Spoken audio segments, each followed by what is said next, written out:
Hello, OP classes के digital platform पर आप सभी का एक बार पुनः स्वागत है।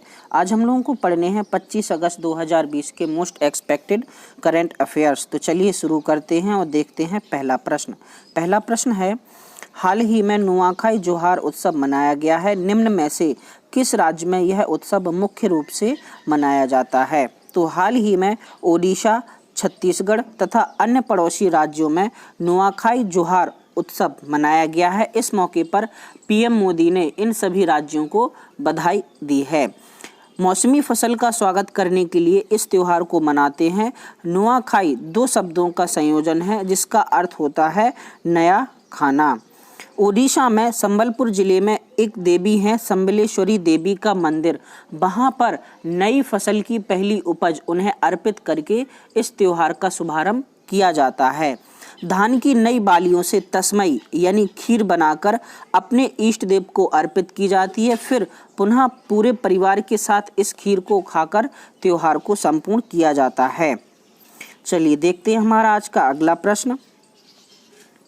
अगला प्रश्न है, हाल ही में भारतीय राष्ट्रीय राजमार्ग प्राधिकरण ने कौन सी ऐप लॉन्च की है जो NHAI के हरित भारत संकल्प में सहायक होगी? तो हाल ही में NHAI यानी national highway authority of India ने हरित पथ नाम की एक ऐप लॉन्च की है जो सड़कों पर वृक्षारोपण की निगरानी के लिए काम करेगी। NHAI यानी national highway authority of India की स्थापना 1988 में हुई थी, जबकि इसने 1995 से काम करना शुरू किया था। NHAI सड़क परिवहन व राजमार्ग मंत्रालय के तहत काम करता है। वर्तमान में सड़क एवं परिवहन मंत्री नितिन गडकरी हैं। चलिए देखते हैं हमारा आज का तीसरा प्रश्न है, हाल ही में संसद में पहली बार महिला सांसदों की संख्या 100 को पार कर गई है। अब संसद में कुल महिला सांसदों की संख्या कितनी है? तो अब संसद में महिला सांसदों की संख्या 103 हो गई है, जिनमें से 78 सांसद लोकसभा में तथा 25 सांसद राज्यसभा में महिला के तौर पर हैं।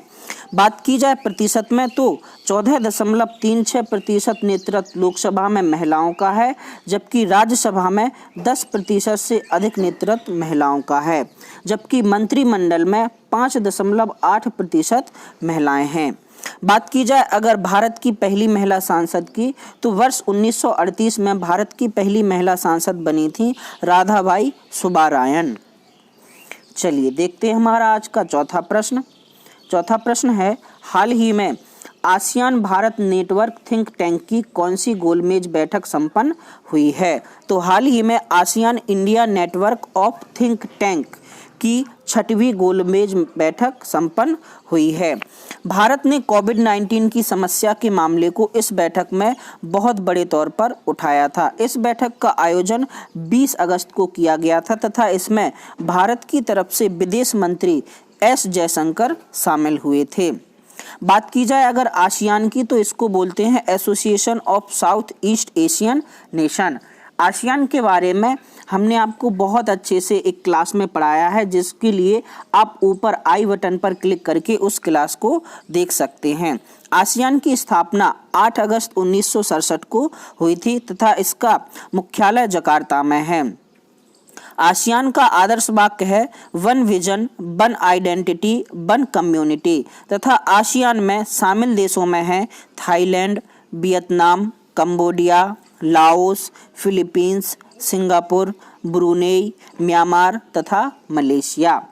और अच्छे से आसियान के बारे में जानने के लिए आप ऊपर दिए गए आई बटन पर क्लिक करके आसियान के बारे में पढ़ सकते हैं। चलिए देखते हैं हमारा आज का अगला प्रश्न है, उत्तर प्रदेश सरकार ने बुंदेलखंड क्षेत्र के जल संकट को हल करने के लिए किस देश के साथ सहयोग की योजना पर हस्ताक्षर किए हैं? तो हाल ही में यूपी सरकार ने इजराइल के साथ यूपी के बुंदेलखंड क्षेत्र में जल संकट को हल करने के लिए एक समझौते पर हस्ताक्षर किए हैं। इस समझौते को प्लान ऑफ कॉर्पोरेशन के नाम से जाना जाएगा तथा इसे India Israel Bundelkhand water project नाम दिया गया है। इस प्रोजेक्ट का पहला चरण झांसी के 25 गांव से शुरू होगा। बात की जाए अगर बुंदेलखंड की, तो बुंदेलखंड का प्राचीन नाम था जेजाक भुक्ती तथा भाषा है बुंदेली। बुंदेलखंड के आल्हा उदल, खेत सिंह खंगार, छत्रसाल, राजा भोज, लोक कवि ईसुरी, झांसी की रानी लक्ष्मीबाई, राष्ट्रकवि मैथिली शरण गुप्त तथा मेजर ध्यानचंद बहुत प्रसिद्ध हैं। चलिए देखते हैं हमारा आज का अगला छठवां प्रश्न। छठवां प्रश्न है, हाल ही में कैलिफोर्निया में लगी आग के कारण कैलिफोर्निया चर्चा में है, इस संबंध में सही कथन बताइए। तो कैलिफोर्निया के बारे में नीचे कुछ कथन दिए हैं, उनकी हमें सत्यता की जांच करनी है। पहला है, यह पश्चिम अमेरिकी देश है, तो ये सही है। कैलिफोर्निया की राजधानी सैक्रामेंटो है, ये भी सही है। गूगल का मुख्यालय हेड ऑफिस इस राज्य में है, तो ये भी सही है, यानी इसके सभी कथन आपके सही हैं। बात की जाए कैलिफोर्निया की, तो लॉस एंजल्स से मात्र 32 किलोमीटर दूर यह आग रह गई है। आग ने बहुत भयानक रूप ले लिया है तथा इसके तहत मात्र 1 घंटे में 800 एकड़ से अधिक जंगल जलकर राख हो गया है। इस आग के कारण 1 लाख से अधिक लोगों को अपना घर छोड़ना पड़ा है। इस आग को सैंडल रिज फायर नाम दिया गया है। चलिए देखते हैं हमारा आज का अगला प्रश्न।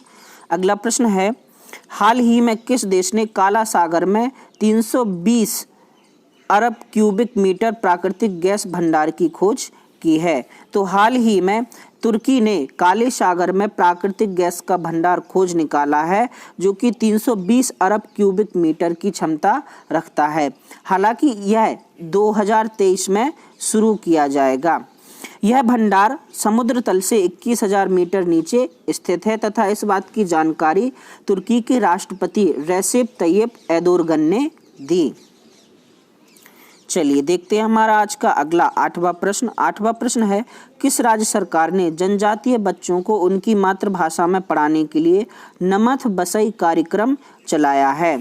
तो हाल ही में केरल सरकार ने आदिवासी बच्चों को उनकी भाषा में पढ़ाने के लिए नमथ बसई कार्यक्रम चलाया है। इस कार्यक्रम का आयोजन समग्र शिक्षा केरल के द्वारा किया जा रहा है तथा इसके तहत ऑनलाइन शिक्षा देने के लिए आदिवासी बच्चों को लैपटॉप दिए जाएंगे। बात की जाए आदिवासी की, तो वहाँ पर अट्टापड़ी नाम की एक आदिवासी बस्ती है, जिसकी शुरुआत में 50 लैपटॉप देकर नमथ बसई कार्यक्रम शुरू किया गया है। नमथ बसई शब्द का शाब्दिक अर्थ होता है हमारी भाषा। चलिए देखते हैं हमारा आज का अगला प्रश्न। अगला प्रश्न है, हाल ही में मनिका बत्रा को खेल रत्न से सम्मानित करने की घोषणा की है, यह किस खेल से संबंधित हैं? तो हाल ही में टेबल टेनिस खिलाड़ी मनिका बत्रा को खेल रत्न से सम्मानित करने की घोषणा की गई है। इनके अलावा क्रिकेटर रोहित शर्मा, पहलवान विनेश फोगाट, हॉकी कप्तान रानी रामपाल तथा पैरालंपियन टी मरियप्पन को भी खेल रत्न से सम्मानित किया जाएगा। चलिए देखते हैं हमारा आज का अंतिम प्रश्न। अंतिम प्रश्न है, निम्न में से कौन सा देश I5 संगठन का हिस्सा नहीं है जो हाल ही में चर्चा में है? तो इंग्लैंड, अमेरिका तथा न्यूजीलैंड I5 संगठन का हिस्सा है, जबकि जापान इस संगठन का हिस्सा नहीं है तथा वह इस संगठन का हिस्सा बनना चाहता है। I5 इंटेलिजेंस एक ऐसा गठन है जिसमें अमेरिका, इंग्लैंड, ऑस्ट्रेलिया, कनाडा तथा न्यूजीलैंड की खुफिया एजेंसी चीन पर नज़र रखने के लिए काम करेंगी। अमेरिका की CIA, इंग्लैंड की MI6, ऑस्ट्रेलिया की ASIS, कनाडा की CSIC तथा न्यूजीलैंड की NZSIS खुफिया एजेंसी चीन पर नज़र रखने के लिए इस संगठन के तहत काम करेंगी। 24 अगस्त 2020 का क्वेश्चन ऑफ द डे था आपका, बैंक नोट प्रेस कहाँ पर स्थित है? तो बैंक नोट प्रेस स्थित है आपकी देवास में। इसके अलावा सेशन ऑफ द डे का क्वेश्चन था आपका, राजस्थान सरकार ने इंदिरा रसोई योजना शुरू की है, जिसके तहत थाली का मूल्य क्या रखा गया है? तो इस क्वेश्चन में बहुत से लोग कंफ्यूज हो गए। एक्चुअल में जो थाली का मूल्य है वो 20 रुपए रखा गया है, लेकिन जो गरीब व्यक्ति है उसको मात्र 8 रुपए का भुगतान करना है। 12 रुपए का अनुदान राज्य सरकार दे रही है। तो अगर कभी पूछा जाए कि राजस्थान सरकार के द्वारा शुरू की गई इंदिरा रसोई योजना में प्रति थाली कितने रुपए का भुगतान करना होगा, तो वो मात्र 8 रुपए का करना होगा।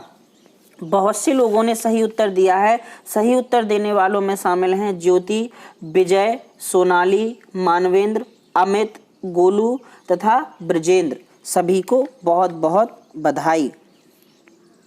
25 अगस्त 2020 का क्वेश्चन ऑफ द डे है आपका, लाल कुर्ती दल का गठन किसने किया था? मोहम्मद अली जिन्ना, लियाकत अली खान, मोहम्मद इकबाल तथा खान अब्दुल गफ्फार खान। तो आपको बताना है इन चारों में से किस व्यक्ति ने लाल कुर्ती दल का गठन किया था।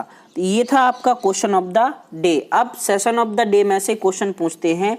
हाल ही में संसद में महिला सदस्यों की संख्या 103 हो गई है। संसद में वर्तमान में लोकसभा में कुल कितनी महिला सांसद हैं? आपको दोनों प्रश्नों के उत्तर नीचे कमेंट बॉक्स में कमेंट करके बताने हैं। तो ये था आपका 25 अगस्त 2020 का करंट अफेयर्स का सेशन।